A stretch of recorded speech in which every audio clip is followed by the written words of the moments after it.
Okay, we are now recording. I want to thank and welcome Marianne Blackham. She is going to give us some tips on physical and mental health. Introduce yourself, Marianne. Let me turn back to me real quick so people can see me. I am Marianne Blackham. I'm a certified personal trainer with the National Academy of Sports Medicine, as well as a certified group fitness instructor. And yes, I am excited today to be able to present health and fitness tips to you. Okay, I'm exercising. I'm moving. In fact, I'm going to stand up. I'm just kidding. Awesome. Let me pull this up again real quick. So, as Dr. Victoria Boyd said, exercise is very important for physical and mental health. There are a ton of reasons why people should invest in exercising. Besides just their health, it has emotional components. It's a person to bounce problems off of while you're working out if you decide to go work out with someone. Obviously weight loss, that's a big one, and athletic performance. But not only that, exercising can really give you confidence. I think that's something that people tend to overlook. But when people are happy with the way they look physically and the way they feel because of the energy they're getting from exercise, that often plays a big role in developing confidence, which I've never had someone say, I wish I had less confidence. So getting confidence is a big one. I wish more people thought of that when they would think of exercise. Exercise does help with decreasing the risk of dementia and Alzheimer's, which no one wants to be in their golden years enjoying retirement and then they can't remember. It also helps people increase their attention span, reduce stress, which is particularly important during this time when a lot of people are stressed on how are they going to pay their bills, how are they going to buy food, what's going to happen with this pandemic, as well as decreasing anxiety and decreasing the risk of depression. Now, how exercise helps people with their mental health is it releases endorphins, which are the feel-good chemicals in the brain. Often it's meditation and motion, and it helps improve mood and sleep while diverting thoughts that may be preventing someone from going to sleep. For a lot of people, exercise, it can help prevent or slow down osteoporosis, slow down arthritis, lessen the risk of diabetes or some forms of cancer, while helping people maintain their weight and reduce inflammation that may be occurring in the body. Now, the reason why I mention inflammation is because inflammation can really send your immune system into a tailspin, which during this time frame when people really want to have a tip-top immune system to help protect them from anything that they might catch, making sure that you're exercising to reduce inflammation that might be happening in your body is very important. Again, it reduces stress by reducing stress hormones.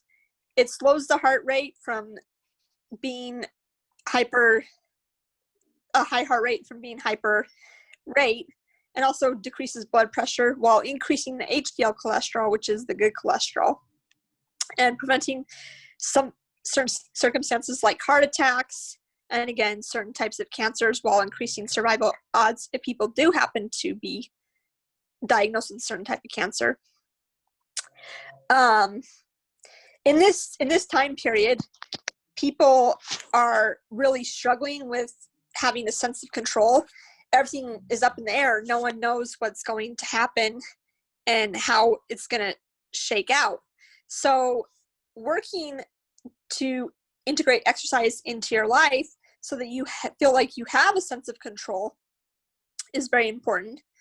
And it also helps to fill the open time. I have had a lot of people say, I have all this spare time, so I'm just going to the fridge and opening it up like every 20, 30 minutes and eating a snack. Well, if you close the fridge, go outside and start exercising, that will help fill some of the open time and the boredom eating that might be happening during this time phase.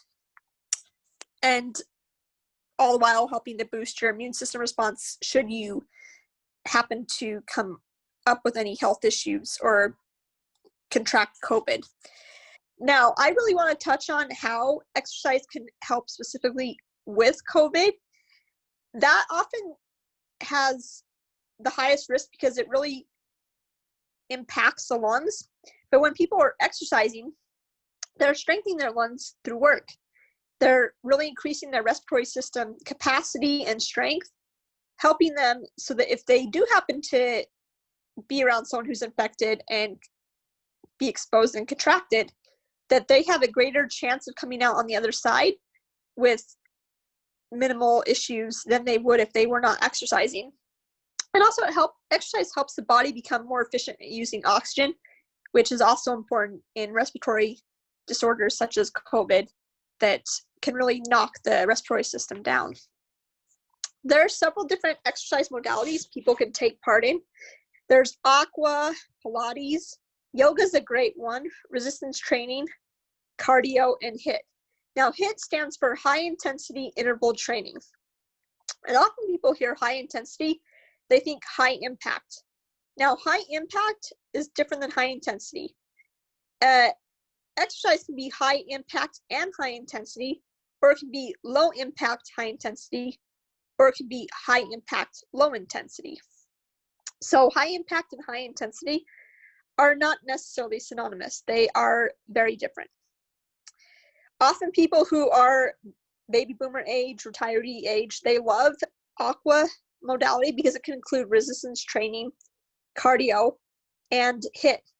Again, high impact doesn't necessarily mean high intensity, and you can get high intensity in the water without high impact, and I love aqua for my baby boomer clients for that reason. Pilates is a great one. Often people think that they often have misconceptions. This is a great way to work out with controlled movement while focusing on flexibility and strength through endurance. The reason I love Pilates for certain individuals is it really focuses on alignment, breathing, and core development, which core development is great for everyone. Again, going back to COVID, that condition really impacts the core with the lungs. So making sure that you are doing something to develop your core is very important. Pilates can go from beginner to advanced while increasing intensity as the body adapts to the response from Pilates. Resistance training, as people age, they inevitably, unless they're keeping up on resistance training, they inevitably lose muscle mass. So resistance training is a very important way to make sure that people are keeping up on their muscular strength and endurance and not losing muscle mass as they advance in age. This can include body weight exercises that use gravity, resistance bands, weights like dumbbells and kettlebells, and so forth. There's a lot of variety that can be done with resistance training to make it very appealing and fun. Cardio is one of the last few modalities I want to talk about. This is high intensity to work your heart. Often people will have their heart rate between 150 beats per minute and 180 beats per minute to make sure that it's really working the heart. This can include brisk walking, depending on where someone's at in their fitness journey. Running, cycling, swimming is also great. Again, going back to aqua. Skiing, snowboarding, or even dancing. I love to recommend dancing to my baby boomer age females because everyone loves to dance, whether it's Zumba, belly dancing, or hula. Dancing is a great way to incorporate exercise while having fun. Yoga is one of my favorite modalities where it helps people to really downregulate and bring down the stress in their lives while using posture-based physical fitness to increase strength through repetition and endurance, all while making sure flexibility and core strength are really focused on to have people living the best life they want to. Now, my other favorite exercise modality is HIIT. As I said, this is high intensity interval training where you will be doing intense anaerobic exercise for a certain amount of time, and then you will switch to less intense recovery periods. So for my clients who use me, they will do an intense exercise for about a minute, and then I'll have them rest for 30 seconds. And this is a great way to work cardio. I'll have people lifting weights when they're doing this. So this is a great way to have cardio and resistance training all in one exercise so that you're getting all the benefits with half the work. Now, I don't know what other people think, but I love knowing that I can get all the benefits with less work. No one has ever wanted to say, no one's ever said, I wish I could do more work to get the same benefit. People love to work smarter versus harder. So I always say, do something with it so you can work smarter versus harder and longer. And this is a great way to, whether you want to improve your athletic capacity or you're looking to lose weight and just kind of tone up, this is a great way to get all those benefits no matter what your goals are. And so I thought I would just have a couple minutes to answer any questions anyone might have about exercise modalities or health and fitness during COVID. Raise your hand so I can see where you are. Searching all the pictures here. Okay, I don't know if you noticed, I was back here exercising and moving because I've been sitting in here since about 9:30 this morning, and I just have to get up and move. And that's one thing that a lot of people forget. When we first got, I'll call it lockdown, it was about, whoo, okay, I don't have to go to work, I can rest. But after a while, you have to resume some of your aerobic or movement. And what might be some in-home things, because we can't go out. Well, we now can start going out, but things that they could have done at home when they couldn't reach out to you.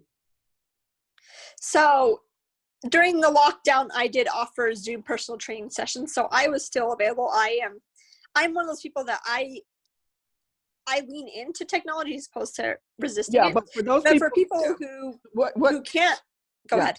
I was just saying, what are some of the specific exercises that they could have done now that they can still get to you now? Yeah, but for people, I had a lot of clients who couldn't afford me for a while. So for them, I would tell them to either keep doing what I had them doing before, or for people who contacted me, I would give them advice. So there were a couple of people I said, do some core exercises, leg raises. So that's where a person is laying down and they use their core for momentum, not their legs, but their core. So they'll be laying down on the ground, and I'll tell them to place their hands under their low back and their glutes area, and then focus on using their core to really raise their legs off the ground instead of using their legs as momentum. But that is a good one that anyone can do anywhere without any equipment to really strengthen their core. Yeah. Push-ups are another great one. You can even use a door frame to do bicep curls. There's tons of ways to get creative. Yeah. So even if you don't have equipment, you can still work out.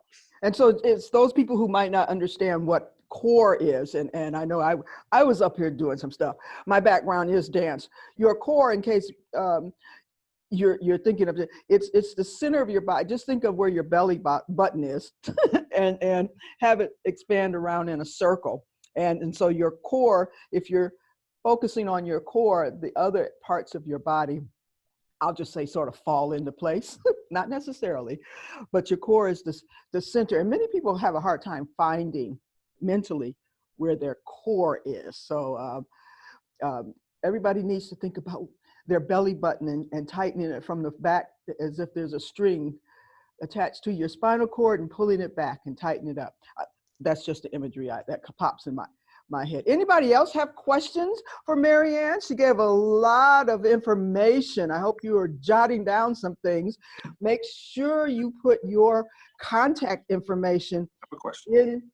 Do I see a question? Okay. I got a question. Oh, okay, Adrian. Well, of course. I have a question. All right, so I've been at home, well, a lot of us have, and I used to take Bikram yoga a lot. Well, before the lockdown. And now that I've been home, I have a hard time sweating. I have, I just like to sweat when we work out because I've been dancing here as well. Do you have any tips on how I can get a good sweat? The Bikram and doing the yoga at 103 for an hour, I felt really rejuvenated after I was done. But now that I'm at home, I just got an inverse yoga chair. but I've been doing a lot of handstands, but I still can't, and I do a lot of TRX at home. We have a TRX band installed, but I still can't get a sweat. Do you have any tips for me? So first thing I want to mention is I understand why people love to sweat. It makes them feel like that they are working out. But just because you're not necessarily sweating doesn't mean that you aren't working hard. But if you really feel like you want a good sweat, I would say maybe put on something heavier, like a sweatshirt.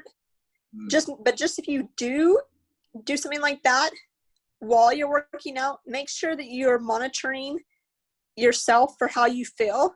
And if you start to feel lightheaded or dizzy, then take off the sweatshirt and allow your body to cool down. Absolutely. Thank you. Yeah, see, that's something I didn't know, that sweat doesn't necessarily mean work. Yeah. Okay. Okay, are there any other questions? I'm gonna scroll through here once again because I missed that one. Okay. All right, then I want to thank Marianne for all of the, I mean, these were some high level tips that everyone should, first of all, start processing and think about.